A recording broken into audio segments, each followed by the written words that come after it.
Their New Neighborhood, a story by E.B.'s Hart. It was their first night in their new neighborhood. Franklin and his younger sister, Amy, came outside to watch the full moon. It feels so good to leave the noise in the city behind and move to this quiet village, Franklin said, giggling. I miss the city. I wonder what Mom and Dad saw here. Amy chipped in, smiling too. They were still talking when they heard people running. What is that? Franklin got up to look over their fence. Maybe they are playing in the moon. Can't you see it is full moon? Amy said, trying to get up. She was about to get close to her brother when she heard him scream and turn into a statue. She screamed, but it was as if her voice was echoing in the air. Amy fell on the ground, speechless and traumatized. That was when their parents ran outside to know why their children were screaming. Amy was so shaken and couldn't even explain what happened. She pointed at Franklin, who was now a white statue, and said, "It's Franklin." He froze and turned into a statue. Their father went to touch him and, in that instant, Franklin turned into a pile of dust before their eyes. They all screamed in fear. Their father, in shock, took Amy's hands and ran inside. "Tell me exactly what happened," he said, with his eyes turning red. But Amy was still too traumatized to articulate her thoughts. The only thing she could say was, "We heard footsteps of people running and jamming their doors, as if they were running from something. Franklin sensed danger while I thought they were playing in the moon." Amy tried to explain further, but couldn't. She went dumb. She was making sounds, trying to get her words out, but they were stuck in her mouth. Her father stood up and rushed outside. His wife was still kneeling before the pile of dust that was their son, in shock and absent-minded. He tried to open the gate to know what was going on, but his daughter Amy held his leg. She couldn't talk, but her grip on her father's leg made the message very clear: do not go out there. She could only shed tears without any sound. Their father went back inside, knelt down, and wept like a child. It was still like a movie. Maybe it's all a trick by the full moon. Maybe Franklin will walk in when the sun comes up. His thoughts were all over the place. Their mother knelt down there on the floor, calling Franklin in her heart until morning. At first light, their father, Okono, rushed outside their compound. Everywhere was bubbling with life. People had woken up and were going about their business. He ran to the next compound closest to theirs. The old man there and his wife pretended not be seeing him. That was when he sat on floor and cried. "What kind of place did I bring my precious family?" Okono thought silently in between sob.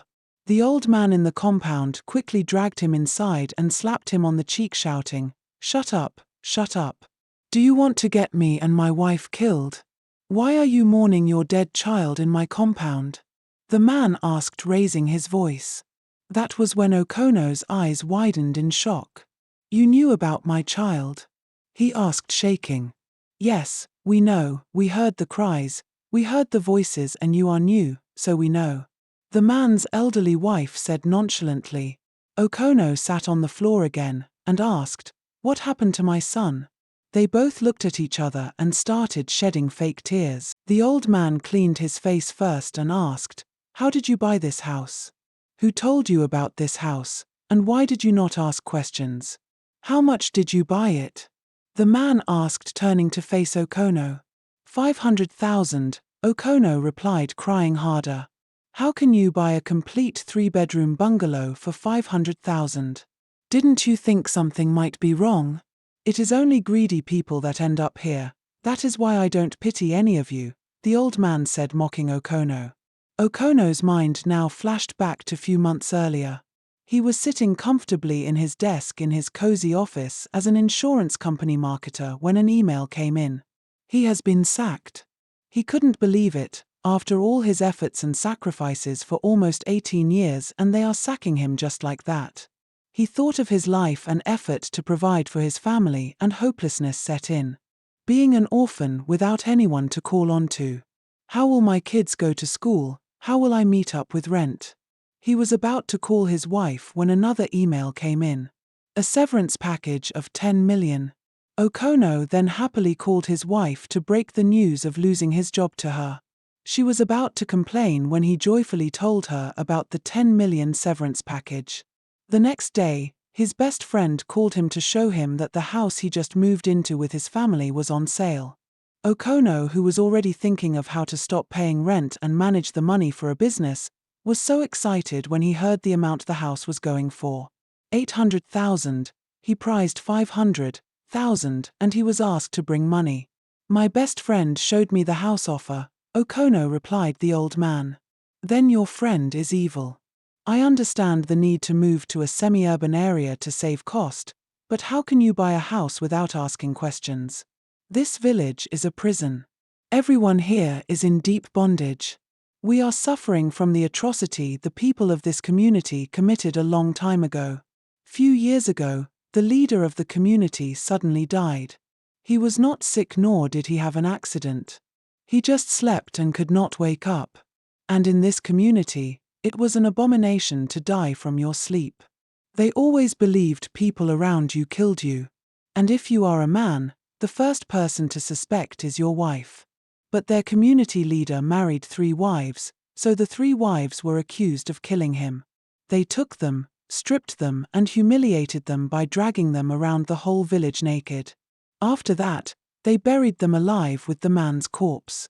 Their cries of pleas and anguish filled the air, but everyone ignored them. The next day after their burial was a full moon night. They came out and killed almost the entire village. That was the beginning of the woes of this community. Eventually, everyone died, leaving their homes, except a few families, including my family. We lost everything, our 4 children died that night, the old man said, crying again. Then real estate developers came and claimed this land and started building on it. Since it is the closest community to the state capital, everyone wanted to live here. All the people that built houses or bought houses here are all dead. Once you buy a house here, you cannot leave.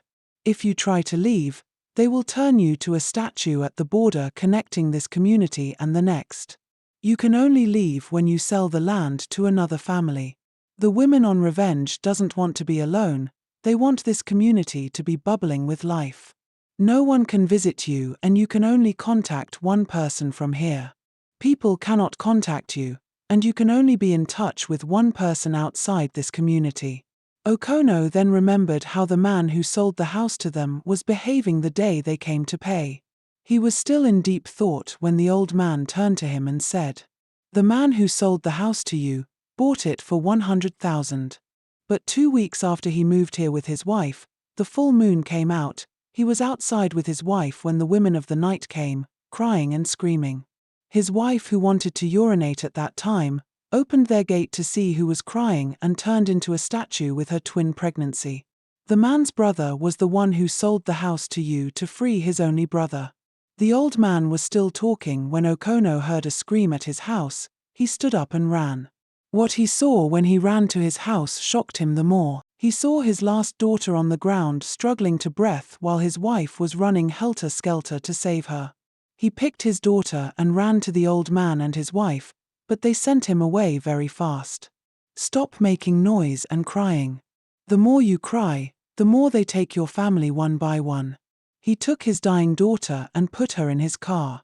"I am taking her to the hospital in the city," he shouted and started the engine. On his way out, his engine went off and an unseen hand opened the passenger's side, took his daughter out and slashed her throat. Okono screamed and ran back, leaving his car. When he got home, he took his wife and the remaining 2 kids inside and they locked everywhere. He could not believe they have lost 2 out of their 4 kids just like that. "Where is she?" his wife asked, crying.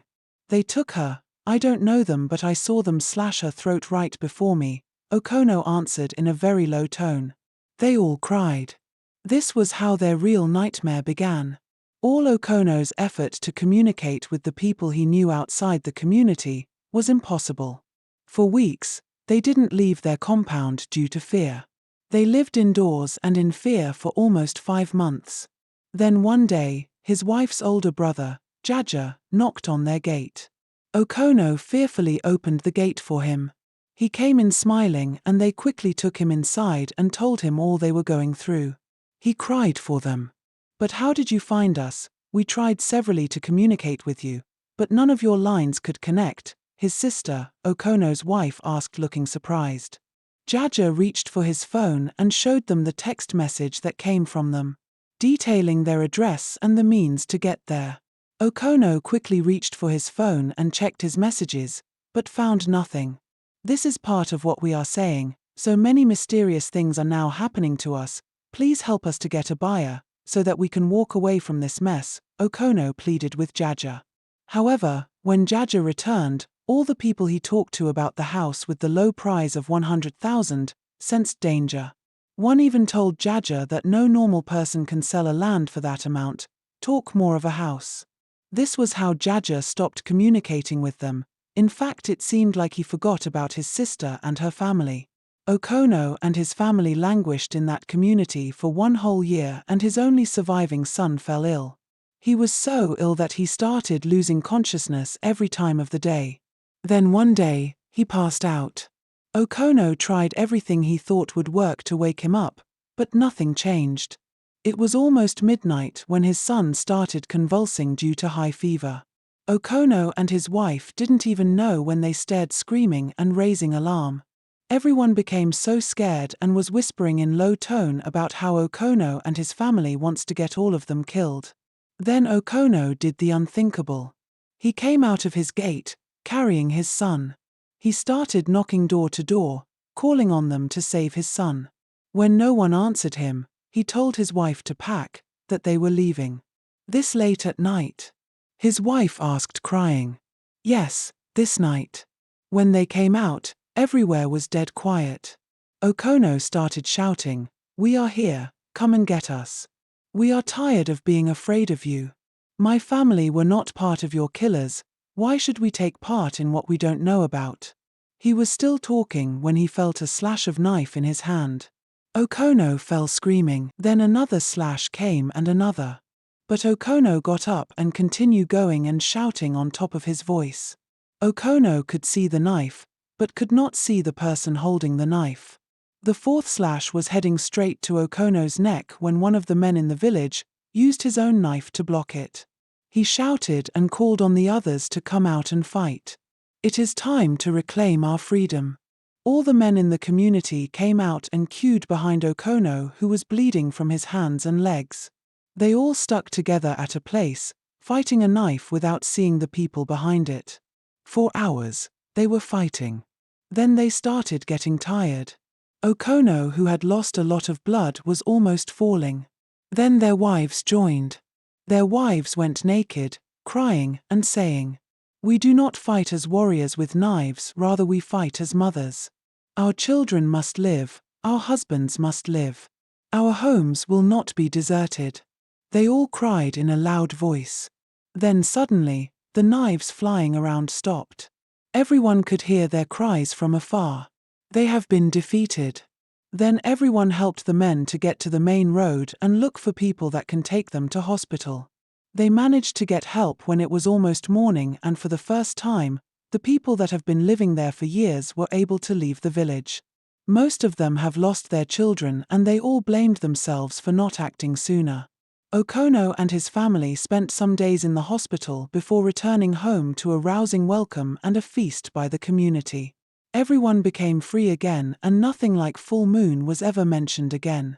Then 1 year after their peaceful and free existence, the old man and his old wife succeeded in killing a man by cutting his throat, making it to look like it was the so-called vengeful women that were back.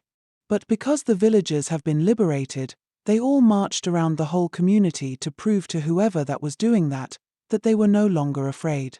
What the community failed to find out until the old couple died was that there was nothing like women who were killed or full moon or a dead village chief. It was all fabricated. The old man and his wife were both wicked people who killed their children for being abnormal. Since then, they swore never to see any family happy. So they went to extra miles and got supernatural power. The knives and attacks were from the old couple. So when Okono came out to fight, the old man actually came out to kill him, but he started feeling the slash on his own body too. That made him to flee from the community with his old wife. Everyone thought they fled like some families when they found freedom, but they fled because they have been defeated. Evil abounds when there is no one to speak up. But when everyone marches and speak with the same voice, evil flees. And may God bless all fathers who are willing to lay their lives for their families. Thanks for watching. Please subscribe.